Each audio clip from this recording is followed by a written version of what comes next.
دیکھے گا اس کے سامنے آئے گا. تو وہ شخص کہتا ہے کہ سارے لوگ نماز پڑھ کے چلے گئے تو امام صاحب رحمۃ اللہ علیہ نے اپنی داڑھی پکڑی رو رہے ہیں. کہتے ہیں وہ ذرہ برابر نیکی کا بدلہ دینے والے, وہ ذرہ برابر شر پہ سزا دینے والے میری سفید داڑھی کو دیکھ. مالک میرے ذرے ذرے سامنے نہ لانا, لوگ تو میری بڑی قدر کرتے ہیں دنیا, میں تو بڑا پہچانا جاتا ہوں, لوگ تو میری راہوں میں پھول لیے کھڑے ہوتے ہیں, مجھے بڑا نوازتے ہیں. قیامت میں رسوا نہ کر دینا, میرے لیے مشکل ہو جائے گی. وہ کہتے ہیں میں نے امام صاحب کا درد دیکھا, مجھے کوئی کام تھا تو میں چلا گیا. میں نے کہا کہ وہ اس وقت اللہ کے حضور حاضر ہیں تو میں دوبارہ آؤں گا. کہتے ہیں میں تہجد کا وقت آیا تو امام صاحب وہیں بیٹھے تھے اور ان کی داڑھی آنسوؤں سے بھری ہوئی تھی اور زور سے داڑھی پکڑی ہوئی. کہنے لگے مالک رسوا نہ کر دینا, قیامت میں رسوا نہ کر دینا. یار جو ہدایت یافتہ لوگ تھے وہ تو ڈرے ہوئے تھے, وہ تو سہمے ہوئے تھے, وہ تو کہتے تھے یہ اس کا فضل نہیں, اس نے بلا لیا, یہ اس کا کرم نہیں. حضرت بایزید بستامی کسی کافر کو دیکھتے تو رو پڑتے, کہتے مالک تو کتنا قریب ہے, یہ بے ایمان رہ گیا, تو نے اپنے فضل سے مجھے اپنے نبی کا غلام بنا لیا. وہ رو پڑتے. یہاں تو لوگوں کا دعویٰ ہی بڑا ہے. نمازی اللہ خیر فرمائے وہ تو دوسروں کو گھورتا ہے, وہ کہتا ہے جنت کا میں مالک ہوں, کنجیاں میرے پاس ہیں, میں کسی اور کو گھسنے نہیں دوں گا. اور اگر 2-3 حج کر لے تو پھر تو وہ کہتا ہے کہ اب میرے سے پوچھ کے لوگ جنت میں جائیں گے معاذ اللہ.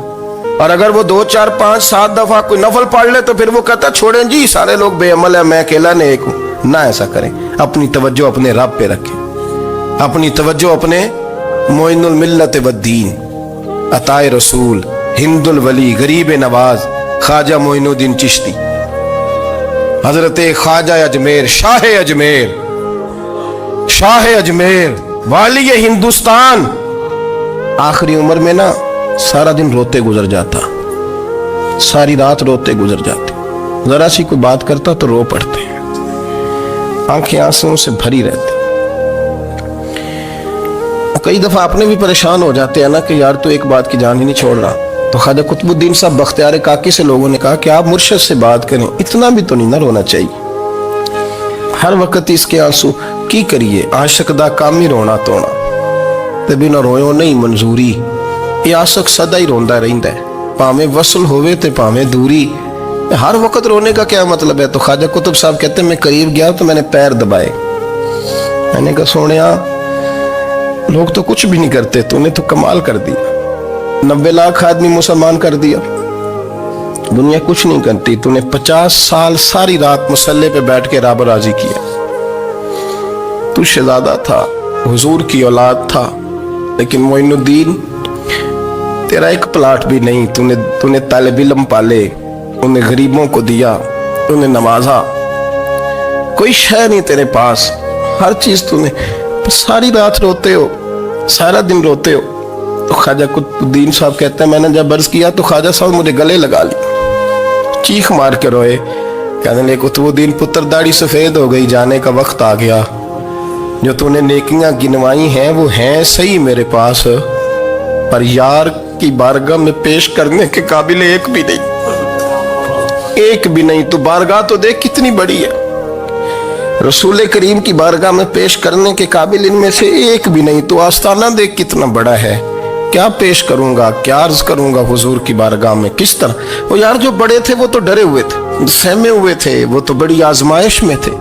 لیکن میرا اور آپ کا رٹا 2 نمازیں پڑھ کے 6 نمازوں کا دعویٰ کرنا اور لمبی چوڑی کہانیاں بنانا اور اپنے منہ سے اپنی تعریفیں کرنا, اس سے تھوڑا باہر آئیں. رزق بھی میرا اللہ ہی دیتا ہے, علم بھی اللہ دیتا ہے, رزق بھی. بڑے بڑے فقیروں کو مالدار ہوتے دیکھا, بڑے بڑے مالداروں کو فقیر ہوتے دیکھا. بڑے بڑے, میرے ایک بڑا سخی قسم کا سجن ہے, بڑا پیارا ہے, میں اسے سخی مانتا ہوں. میں نے اپنی پریشانیوں کے دنوں میں بھی اس شخص کو سخی دیکھا. ایک دن رات کو مجھے ٹیلی فون کر کے کہنے لگا کدھر ہو؟ میں نے کہا میں گھر ہوں. نہیں اکثر سفر میں ہوتے ہو نا؟ میں نے کہا طبیعت کیسی ہے؟ ٹھیک ہے, بس حال چال پوچھنا تھا. میں نے سمجھائی, میں نے کہا یار یہ کوئی مسئلہ ہے, ورنہ رات کے 2 بجے کوئی حال پوچھنے کو فون تو نہیں نہ کرتا, کوئی مطلب ایسا تو مسئلہ نہیں نا. تو میں نے بیک کال کی, میں نے کہا یار میری بات سن, مسئلہ کیا؟ کہ نہیں کچھ نہیں دل کر رہا تھا. میں کہا میری گل سن, رہے اسی 4-5 سال کٹھے, میں تین جاننا, اصل بات کر. کہنے لگا مکان بھی بڑا ہے, سارا کچھ ٹھیک ہے, پر وہ بڑا ہی بے نیاز ہے. کچھ حالات اس قسم کے آ گئے ہیں کہ لوگوں کو بتاؤں بھی تو لوگ ماننے کو تیار نہیں. زیادہ نہیں, مجھے نا تھوڑے سے پیسوں کی ضرورت ہے, کوئی 15-20 ہزار اگر مل جائیں, میری ضرورت. آپ یقین کریں میں روتا رہا ساری رات. میں نے کہا مہربانہ تیرا کس طرح کرانگے, اس سے لے کے زمانہ استعمال کرتا تھا, پر بے پرواہی ویکھ نہ سجڑ دی, جتھے کسے دی پیش نہ جاوے انہیں تاجاں والے در در رولے تے منگتیاں تخت بٹھاوے. سجنا کسے نو کارا مل دئی, کوئی کعبے خالی آوے.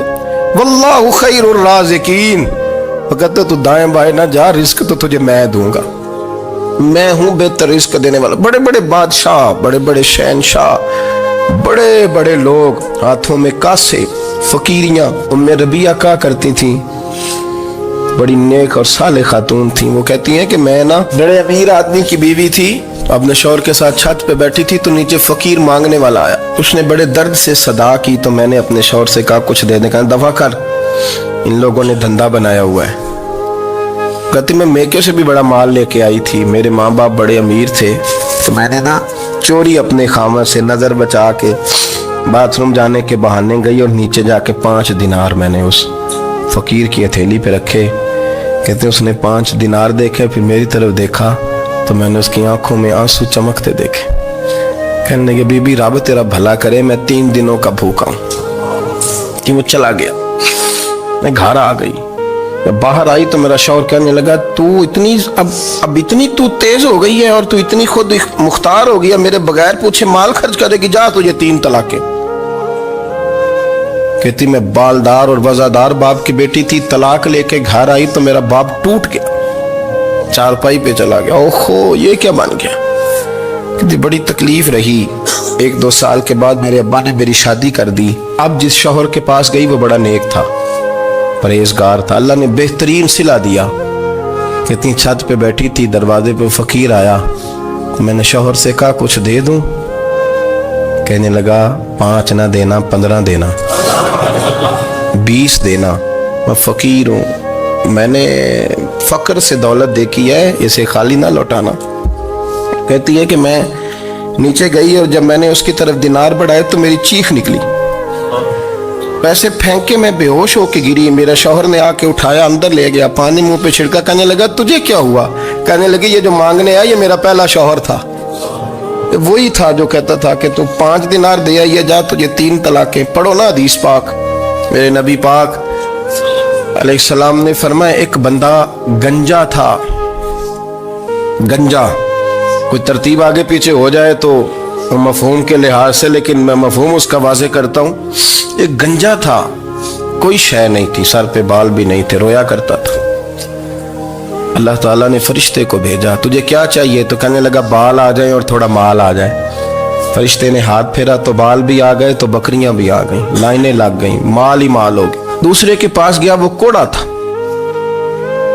اس کو جا کے کہا کیا چاہیے؟ کہنے لگا شفا ہو جائے اور کچھ اللہ تعالیٰ آسانی کر دے. شفا بھی ہو گئی, گائیں بھی دے دی, بھینسیں بھی دے دی, مال ہی مال ہو گئے.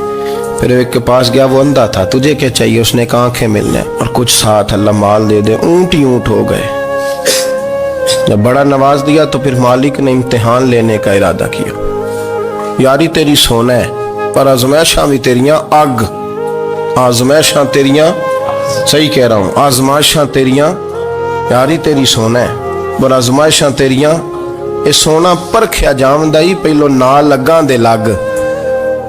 اللہ نے فرمایا آزمائش کرو. سب سے پہلے گنجے کے پاس آئے, اسے کہا اللہ کے رستے میں کچھ دیکھا نہیں لگا, میرے خرچے ہی بڑے, دیکھو تو صحیح کتنی مشکل میں وقت گزارتا ہوں, حال ہی کوئی نہیں. تو اس نے کہا میں نے تو سنا ہے تو گنجا اور بھوکا ننگا تھا. کہنے لگا میں تو جدی پوچھتی رہی سے اعظم ہوں, تو یہ کس پاگل نے کہا ہے بھاگ جا؟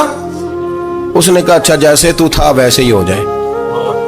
کھیت کھلیان اجڑ گئے, پھر سے گنجا ہو گیا. حضور علیہ السلام فرمانے لگے, پھر وہ اس کے پاس گیا جو کوڑا تھا, اسے کہا کچھ دے. کہنے لگا خرچے ہی بڑے.